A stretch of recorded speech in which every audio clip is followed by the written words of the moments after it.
معروف کاروباری شخصیت و سماجی شخصیت، خدمت خلق و جذبار سرشار شخصیت حاجی نور اعظم خان برا نیو شیرو مولانا عبدالقادر آزاد صاحب و کلام حتوتان زبانی الحافظ اسلامک اسٹوڈیو سماعت انت نظر پسر نور اعظم خان دور دنا صفت خدمت کروین بو نور اعظم خان دور دنا صفت خدمت کروین بو زقت شفقت کروین بو زقت عزت کروین بو زقت شفقت کروین بو زقت شفقت کروین بو کرمان کیوت صفتان معصوم الفاظ قرشنی کرمان کیوت صفتان معصوم الفاظ قرشنی اسے اللہ منوان سو محبت کرو انبو اسے اللہ منوان سو محبت کرو انبو نور اعظم خان دور دنا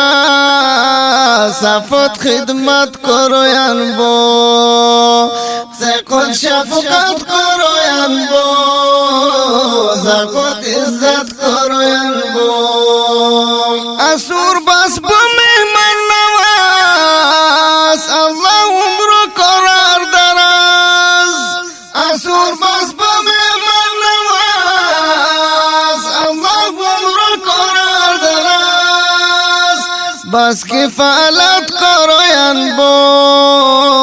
بلوٹ عظمت کرو انبو بس کفالت کرو انبو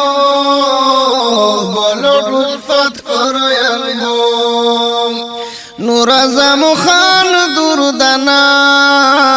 صفت خدمت کرو انبو زقت شفقت کرو انبو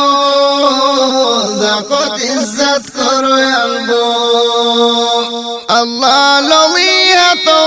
پرای حت غنها شغبای اللہ لویت و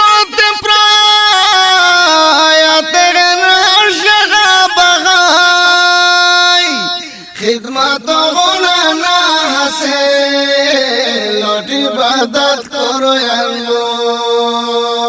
خدمت و غنانا حسے لوٹی عبادت کرو انبو نور اعظم خان دور دنا صفت خدمت کرو انبو زقت شفقت کرو انبو زقت عزت کرو انبو آزاد و التجایا اللہ سے چاہتا سلامت آزاد و التجایا اللہ میں چاہتا سلامت فاستبقوا تم ازداد تو وہ سبقت کرو انبو فاستبقوا سے مصداق وہ سبقت کرو انبو فاستبقوا سے مصداق